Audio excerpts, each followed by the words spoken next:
L'homme se croit libre car il ignore les causes qui le déterminent dans ses actions et ses désirs. Spinoza. Bonjour à tous.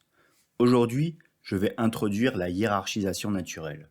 Cet outil nous permet de comprendre et de visualiser que dans la nature, il existe une hiérarchie, une supériorité de la nature des événements physiques en fonction de leur apparition chronologique depuis le moment du Big Bang.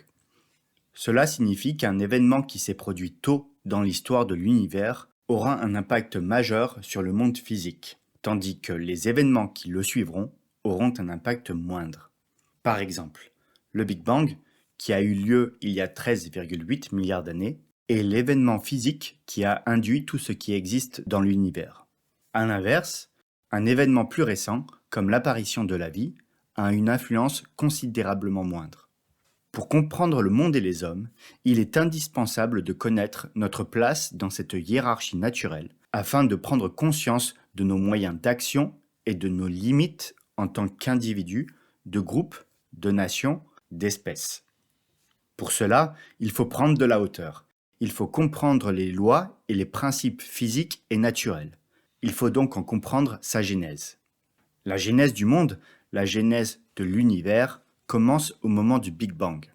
Pour la compréhension, il n'est pas important de savoir ce qui a engendré le Big Bang. Serait-ce la transition entre une phase de contraction et d'expansion de l'espace-temps, ou serait-ce la naissance d'un nouvel univers suite à la rencontre de deux univers parallèles, ou d'une autre raison, peu importe.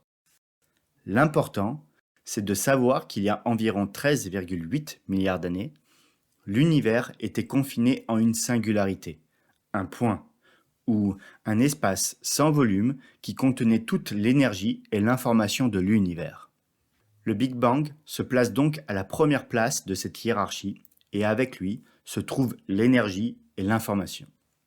Je définirai plus tard ce qu'est l'énergie. À partir de la création de l'univers, il y a l'apparition de ce que j'appelle le champ de la réalité.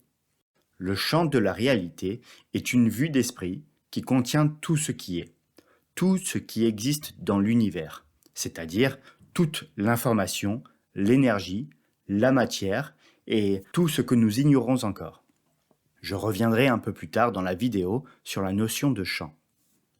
Peu de temps après l'expansion de l'espace-temps, les forces fondamentales de la nature apparaissent. Il s'agit de l'interaction forte, l'interaction faible, l'électromagnétisme et la gravité. La gravité étant la conséquence de la courbure de l'espace-temps et était peut-être déjà présente au moment même du Big Bang. Ces quatre forces prennent ainsi la seconde place de la hiérarchisation naturelle. 380 000 ans plus tard, la matière se forme. L'intégralité des atomes d'hydrogène se crée ainsi qu'un peu d'hélium. Tous les atomes d'hydrogène qui composent notre organisme sont nés 380 000 ans après le Big Bang.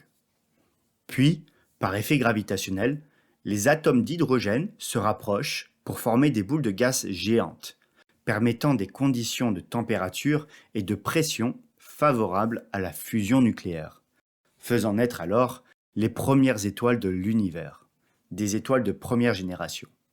Les réactions de fusion nucléaire se faisant au sein des étoiles, accompagnées des explosions de ces étoiles, ainsi que d'autres événements cosmologiques, permet de créer les autres éléments naturels du tableau périodique. Il y a 4,6 milliards d'années, une étoile de seconde génération explose en supernova et permet de créer notre système solaire avec, en son centre, notre Soleil, qui devient alors une étoile de troisième génération. La matière, proche du Soleil, s'amalgame par effet gravitationnel et forment ainsi les 4 planètes telluriques. Plus éloignées de son centre, ce seront les géantes gazeuses. La Terre, troisième planète tellurique du système solaire, est à une distance favorable à la mise en place d'un environnement physique où de nombreux événements de nouvelle nature prendront le jour.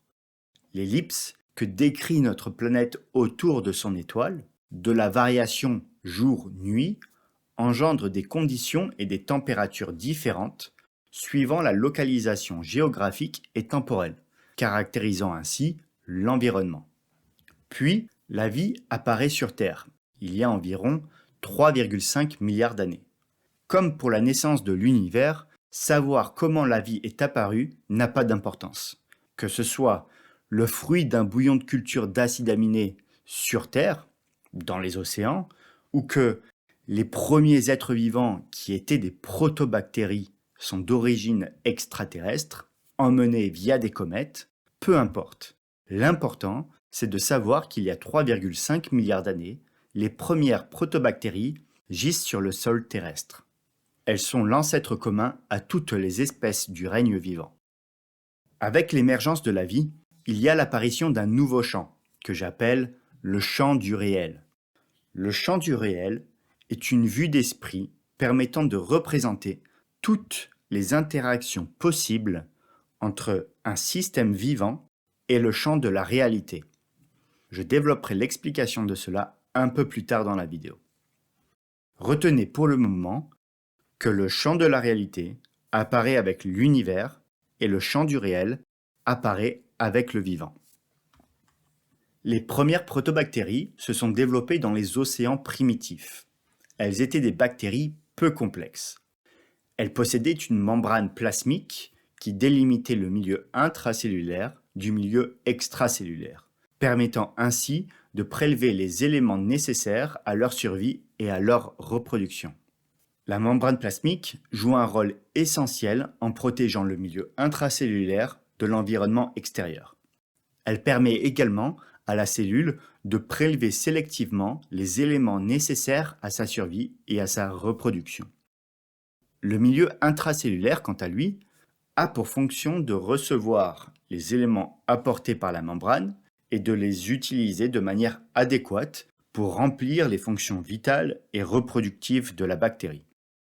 La membrane plasmique et le milieu intracellulaire représentent la forme la plus simple permettant de satisfaire les besoins fondamentaux du vivant, à savoir protéger le système vivant de l'environnement, prélever les éléments nécessaires à son fonctionnement, assimiler les éléments extraits de l'environnement et une bonne exécution des fonctions vitales et reproductives. Afin de pouvoir survivre et se reproduire, elles utilisaient divers processus métaboliques pour extraire de l'énergie des molécules organiques présentes dans leur milieu. Nous allons schématiser ces ressources de la manière suivante. Sur la membrane plasmique se trouvent des récepteurs spécifiques aux molécules organiques dont elles sont capables d'en extraire l'énergie. La molécule vient se placer sur la protéine qui, en changeant de conformation, va faire passer la molécule dans le milieu intracellulaire. Attardons-nous un petit peu sur le concept d'énergie. L'énergie est une grandeur physique qui représente la capacité d'un système à effectuer un travail ou à produire un effet. L'énergie est ce qui permet à un système de changer d'état. Si vous prenez un système, quel qu'il soit, et que vous lui enlevez toute son énergie, sa température serait alors de moins 273,15 degrés Celsius ou 0 degrés Kelvin. Dans cet état, le système serait complètement immobile, car, dépourvu d'énergie, il ne peut y avoir de mouvement au niveau moléculaire, et d'un point de vue biologique, de vie. À noter que, comme nous l'avons vu précédemment, l'énergie est présente au moment même de l'existence de l'univers. L'énergie est donc une grandeur de niveau 1 dans la hiérarchie naturelle, et la vie étant un événement de niveau 7, la dépendance de la vie face à l'énergie est totale. En d'autres termes, nous pouvons dire que si les protobactéries ne se trouvaient pas dans un environnement qui pouvait leur apporter suffisamment d'énergie pour pouvoir survivre et se reproduire, nous ne serions pas là aujourd'hui pour pouvoir en prendre conscience. Donc, dans son environnement primitif, les protobactéries nécessitaient suffisamment d'énergie extraite de l'environnement afin de remplir leurs fonctions vitales et reproductives. C'est ce que j'appelle l'énergie nécessaire. Mais il est possible que la bactérie puisse recueillir plus d'énergie que nécessaire. Elle est donc, en quelque sorte, dans un excès énergétique. Ce surplus d'énergie est ce que j'appelle le delta E. Le delta E est donc la différence entre l'énergie extraite et l'énergie nécessaire. Le delta, en science, représente la différence entre deux valeurs. Ici, le delta E est le restant de la quantité totale d'énergie extraite de l'environnement après utilisation de l'énergie nécessaire. Ainsi, nous pouvons dire que si le delta E est supérieur à 0, alors la bactérie aura toutes ses chances de survie et de reproduction. En revanche, si le delta E est inférieur à 0, cela voudrait dire que la quantité d'énergie extraite de l'environnement ne serait pas suffisante pour pouvoir couvrir les besoins énergétiques de survie et de reproduction. Nous pouvons à présent généraliser ce concept en mettant en vigueur non pas une protobactérie, mais un système vivant. Un système vivant peut être défini de n'importe quelle sorte, c'est-à-dire qu'il peut très bien se référer à une bactérie ou bien une population de bactéries, une cellule d'un organe, un humain, une nation, voire même tout le règne vivant. L'important, c'est de définir le référentiel sur lequel on analyse une situation. Ainsi, nous nous retrouvons avec le schéma suivant, où le delta E est représenté par une bordure rouge. Si le système vivant a un delta E supérieur à 0, alors nous considérons qu'il survit. Et si le delta E du système est inférieur à 0, alors il disparaîtra. Revenons à présent sur les concepts de champ de la réalité et champ du réel. Nous avons vu que le champ de la réalité représente tout ce qui existe dans l'univers. Et le champ du réel représente toutes les interactions possibles entre un système vivant et le champ de la réalité. Prenons en exemple notre bactérie primitive. Commençons par examiner ce qui se trouve sur le champ de la réalité à l'endroit précis où se situe la bactérie.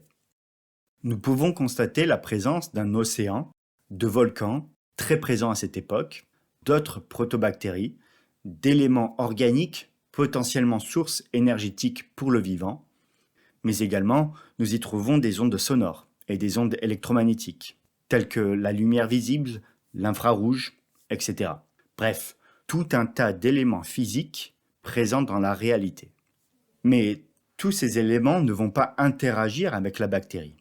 En effet, la bactérie n'a pas la faculté d'interagir avec les ondes sonores et les ondes électromagnétiques du spectre visible, par exemple. Que ces éléments existent ou non, cela ne changerait en rien la manière dont la bactérie interagit avec l'environnement. Ainsi, seule une infime partie de ces éléments physiques, présents sur le champ de la réalité, vont se retrouver sur le champ du réel de la bactérie. Sur son champ du réel, nous trouverons les océans, les volcans, les sources d'énergie que la bactérie arrive à extraire l'énergie et dont la membrane plasmique est capable de reconnaître et de les faire passer dans le milieu intracellulaire. Nous y trouvons également d'autres bactéries ou d'autres systèmes vivants, car ils seront en concurrence pour les ressources énergétiques disponibles dans l'environnement. Le vortex symbolise l'interaction entre le système vivant et le champ du réel au moment présent. Si les conditions du réel sont favorables à ce que la bactérie puisse avoir un delta E supérieur à 0, alors la bactérie pourra se perpétuer dans le temps. Sur le schéma, l'interaction de la bactérie avec le champ du réel, symbolisé par le vortex, se situe sur une zone que j'appelle la fenêtre du vrai. La fenêtre du vrai symbolise sur le champ du réel une zone où le système vivant est capable de générer par lui-même un delta E supérieur à 0. Je dis alors que le système vivant est dans le vrai. Plus généralement, un système vivant est dans le vrai lorsque le delta E généré par le système est supérieur à 0 et qu'il augmente ou reste constant dans le temps. Une petite parenthèse que l'on abordera dans de futures vidéos, un système vivant dans son milieu sauvage ou traditionnel a un delta E qui est proche de 0. Si la bactérie est adaptée à son milieu, alors l'interaction avec le champ du réel se fera au sein de la fenêtre du vrai. Cela paraît pour le moment très abstrait, mais ce sera plus clair lorsque nous aborderons le cas de l'être humain. Bref, si nous généralisons notre schéma, un système vivant dans le vrai, qui est donc adapté à son environnement, sera représenté schématiquement de la manière suivante. À tout moment, le système vivant peut très bien se retrouver sur une zone du champ du réel où l'interaction se retrouve en dehors de la fenêtre du vrai. Par exemple, si la bactérie se déplace dû au courant de l'eau ou au vent et se retrouve sur la terre ferme d'un volcan, alors elle se retrouverait en dehors de la fenêtre du vrai, puisque la bactérie n'est pas adaptée pour pouvoir vivre dans ces conditions. Elle aurait alors un ΔE qui diminuerait rapidement pour se retrouver avec un ΔE inférieur à 0, ce qui signifierait la fin pour elle. Il est important de comprendre qu'il existe un seul champ de la réalité, mais il existe autant de champs du réel qu'il existe de systèmes vivants. Pour pouvoir se reproduire, une bactérie va faire intervenir des processus biochimiques et moléculaires pouvant, dans de rares occasions, engendrer des erreurs de duplication de l'ADN. Ces erreurs peuvent, dans certains cas, permettre à l'organisme d'être mieux adapté à l'environnement que ne l'étaient ses prédécesseurs. Nous pouvons traduire cette adaptation améliorée par une optimisation de l'efficience énergétique, c'est-à-dire que pour un environnement donné, l'organisme muté aura un ΔE supérieur à l'organisme non muté. Sa fenêtre du vrai sera donc plus grande. A contrario, si la mutation engendre une baisse du ΔE, alors la pression sélective empêchera que cette mutation puisse se retrouver dans les générations futures. Cela est dû notamment au fait que pendant des milliards d'années, le vivant a évolué dans un environnement comportant des systèmes vivants ayant un ΔE très proche des uns et des autres et très proche de 0. Et ainsi, la moindre baisse du ΔE aurait pour conséquence de se faire dominer par le voisin et faire passer le ΔE en dessous de 0. Il est essentiel de prendre conscience que le moteur de l'évolution et donc de la complexification du vivant est dû à une augmentation du ΔE. C'est parce que le ΔE augmente qu'une mutation peut être conservée dans le temps. Si une mutation fait baisser le ΔE, alors les probabilités qu'elle se retrouve dans les générations futures est très faible. Ce processus naturel permet d'énoncer le principe naturel suivant. Ce qui est utile se conserve. Si une caractéristique, quelle qu'elle soit, se conserve dans le temps, je parle ici de milliers, de millions, voire de milliards d'années. Cela veut dire qu'elle est utile pour le système vivant. Et si elle est utile, c'est seulement parce qu'elle permet de faire évoluer le ΔE.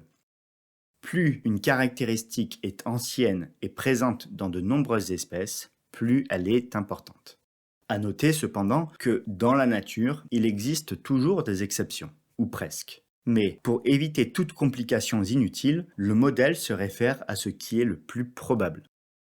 Pour illustrer les avantages de la complexification du vivant, prenons en exemple une bactérie peu complexe, disposant de récepteurs au niveau de sa membrane plasmique, spécifiques que pour un seul type de substrat énergétique. Mais l'environnement sur le champ de la réalité dispose d'autres substrats qui pourraient potentiellement être récupérés par la bactérie et être utilisés en tant que source énergétique. Mais par faute de récepteurs spécifiques pour les autres substrats, ou autrement dit par faute de complexification, elle ne pourra pas en profiter.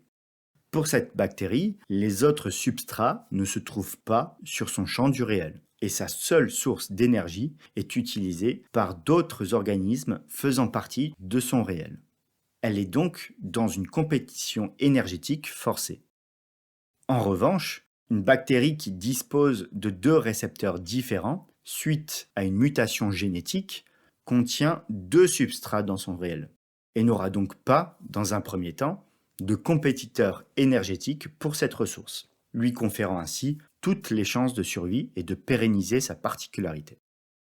Le processus de l'évolution permet de comprendre pourquoi le vivant peut tendre vers une complexification. Parce qu'un organisme complexe permet d'être plus résilient par le fait d'être énergétiquement plus efficient, que ce soit dans sa capacité à extraire l'énergie de l'environnement ou à améliorer le rendement énergétique, c'est-à-dire consommer moins d'énergie pour pouvoir extraire la même quantité d'énergie qu'auparavant. Autrement dit, les mutations génétiques et la reproduction sexuée, associées à la pression sélective, à la sélection naturelle, permettent aux vivants de se diversifier et de se complexifier. Nous nous retrouvons alors dans un écosystème avec une grande biodiversité grâce notamment à une variété de milieux très divers. L'environnement et le climat, sixième au rang de la hiérarchie naturelle, est supérieur au vivant et ainsi impacte directement celui-ci. L'environnement est celui qui sélectionne le vivant adapté à ce dernier. À noter qu'une grande biodiversité au sein d'une espèce est primordiale pour sa survie, puisqu'elle participe grandement à une meilleure adaptation en cas de changement du milieu. Il est essentiel de bien comprendre que la complexification d'un organisme est une différence de degré, mais pas de nature. Je m'explique. Si nous faisons une analogie avec l'informatique, la différence entre les jeux vidéo des années 80 comparés aux jeux modernes, il s'agit d'une différence de degré, mais pas de nature. En effet, l'informatique, fonctionnant sur un langage binaire, les deux jeux vidéo sont ni plus ni moins qu'une succession de 1 et de 0. Ils sont donc de même nature, mais le degré de complexité fait leur différence. Avec le vivant, c'est la même chose. La nature du vivant repose sur une biologie organique, c'est-à-dire qui est basée sur le carbone. Et l'évolution permet sa complexification. Nous avons donc une différence de degré, mais pas de nature. Avec l'évolution et la complexification du vivant, les cellules, qui étaient auparavant indépendantes et devaient remplir à elles seules les conditions fondamentales dans leur environnement naturel, vont évoluer pour se lier les unes aux autres et coopérer afin de se répartir des tâches, formant alors les premiers organismes multicellulaires et le début d'une vie sociale à l'échelle cellulaire. Pour comprendre pourquoi l'évolution a conduit à l'émergence d'organismes multicellulaires, revient à se demander comment un organisme multicellulaire améliore le ΔE d'un système vivant. Pour répondre à cette question, nous pouvons faire intervenir les mathématiques. Comme le disait Galilée, la nature est un livre écrit en langage mathématique. L'amélioration du ΔE d'un organisme multicellulaire peut s'expliquer en analysant un réseau cellulaire à l'aide de la théorie des graphes, des équations différentielles et des modèles d'auto-organisation mathématiques. Nous pouvons rentrer dans les détails de ces concepts mathématiques dans de futures vidéos. Mais pour l'instant, nous pouvons simplifier en disant que cela conduit à une amélioration du ΔE du système. En d'autres termes, l'organisation en organismes multicellulaires permet une utilisation plus efficace de l'énergie dans le système vivant, favorisant ainsi son adaptation et sa survie. Si nous observons une cellule au sein d'un organisme, nous constatons qu'elle n'est plus directement en contact avec l'environnement naturel. Son champ du réel est ainsi radicalement différent d'une cellule indépendante. Par conséquent, elle ne subit plus les mêmes contraintes. Cela conduit à une économie d'énergie, ce qui lui permet de se spécialiser. Ainsi, nous avons un organisme composé de cellules différenciées ayant des rôles spécifiques en fonction de leur interaction avec l'environnement naturel et l'organisme lui-même. Par exemple, les cellules externes, en contact avec l'environnement, ont pour rôle de protéger l'organisme et d'extraire les ressources énergétiques pour les acheminer aux cellules internes. En revanche, les cellules internes, en utilisant l'énergie collectée par les cellules externes, sont responsables du bon fonctionnement des fonctions vitales et reproductives de l'organisme. Cependant, les cellules perdent en autonomie et deviennent dépendantes du système vivant supérieur, à savoir l'organisme multicellulaire. Les cellules sont donc complémentaires. Si nous isolons une cellule dans l'environnement naturel, elle ne sera plus adaptée et ne pourra plus remplir les conditions fondamentales. 800 millions d'années après l'apparition des organismes multicellulaires, un nouveau processus biologique va voir le jour. Il s'agit de la reproduction sexuée, qui, en complément au processus de l'évolution, va permettre d'accélérer la variation génétique et ainsi la capacité d'adaptation à des environnements changeants. Au fil du temps, la reproduction sexuée a pu se réguler par l'apparition d'hormones sexuelles, contribuant ainsi à la distinction entre deux organismes distincts, le mâle et la femelle. Il est important de noter que les premiers organismes sexués n'avaient pas de système nerveux. En continuant à se complexifier, la vie permet l'apparition des premiers systèmes nerveux, il y a 600 à 700 millions d'années environ. Le système nerveux est à la 8e place de la hiérarchie naturelle. Il permet au vivant d'augmenter sa capacité d'interaction avec l'environnement par l'intermédiaire de comportements automatiques sélectionnés par la pression sélective et ainsi apparaissent les premiers comportements instinctifs. Les mécanismes d'apparition et de conservation du système nerveux restent les mêmes. C'est parce qu'un système nerveux permet à l'organisme d'être plus efficient énergétiquement qu'il pourra être conservé dans le temps. Au départ, le système nerveux était très simple et identique chez les mâles et les femelles, ne montrant aucune différenciation neurologique. Les individus se distinguaient principalement par leur ratio hormonal différent. Mais il n'y avait pas de différenciation neurologique claire liée à la reproduction sexuée. Cependant, à mesure que le système nerveux se complexifiait pour augmenter le rendement énergétique de l'individu, il devenait de plus en plus gourmand en énergie. Plus il se complexifiait, plus il consommait d'énergie, jusqu'à ce que les avantages de la complexification ne permettent plus à l'individu d'améliorer son rendement énergétique. Ainsi, un équilibre entre complexité et rendement énergétique a été atteint. Toutefois, avec la complexification croissante du système nerveux, il est devenu possible d'influencer son architecture neuronale grâce à la configuration hormonale de l'individu. Cela a ouvert la voie à la différenciation sexuelle du système nerveux. La différenciation sexuelle neurologique est apparue comme une nouvelle adaptation permettant de nouvelles perspectives de complexification. Elle a permis de créer une nouvelle forme de vie caractérisée par la spécialisation des tâches au niveau de l'individu.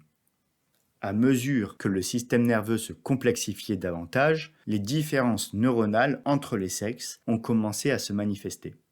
Ces différences neuronales ont été influencées par les hormones et ont joué un rôle dans les comportements sexuels, la perception des signaux sexuels et d'autres aspects liés à la reproduction. De la même manière que les cellules perdent leur indépendance en se liant et se spécialisant pour former un organisme multicellulaire, la différenciation sexuelle permet aux individus de se spécialiser et de perdre leur indépendance en tant qu'individus. Ainsi, pour survivre, ils sont contraints de former un système vivant supérieur, le groupe social, où l'ensemble des individus du groupe sont complémentaires afin de satisfaire les besoins fondamentaux. La différenciation sexuelle neurologique a donc contribué à une nouvelle forme de vie, où les individus remplissent des rôles spécifiques en fonction de leurs efficacités énergétiques et de leur spécialisation neuronale. Dans un groupe social évolué, certains individus vont être adaptés pour protéger le système et récupérer l'énergie de l'environnement, tandis que d'autres peuvent être spécialisés dans l'accomplissement de tâches spécifiques au sein du groupe. Cela crée une dynamique sociale basée sur la coopération et la division des tâches, permettant à la nouvelle forme de vie de maximiser son efficacité énergétique et donc sa survie. Dans la prochaine vidéo, j'expliquerai pourquoi et comment il y a une corrélation entre sexe et rôle au sein d'un groupe social. Cependant, j'expliquerai également pourquoi un individu d'un sexe particulier peut très bien être plus efficient dans l'accomplissement de tâches d'un rôle qui se retrouve plus fréquemment chez un individu du sexe opposé. Avec un système nerveux continuant à se complexifier au fil des millions d'années, la conscience émerge, il y a quelques millions d'années avant notre ère. La conscience permet alors l'apparition du troisième et dernier champ que j'ai nommé le champ de l'imagination. Il est essentiel de noter que la hiérarchisation naturelle permet de nous rendre compte que la conscience est l'événement qui est apparu le plus tard et est par conséquent le plus bas positionné dans la hiérarchie. Nous verrons dans de futures vidéos en quoi cela est capital et quelles contraintes cela nous oblige à devoir respecter. Pour conclure, nous avons observé qu'il existe une hiérarchie naturelle imposée par la causalité, où les êtres vivants peuvent évoluer en augmentant leur degré de complexification tout en conservant leur nature. Nous constatons ainsi que les mêmes lois et principes continuent de s'appliquer quelle que soit l'échelle à laquelle on se réfère, c'est-à-dire quel que soit le système vivant considéré.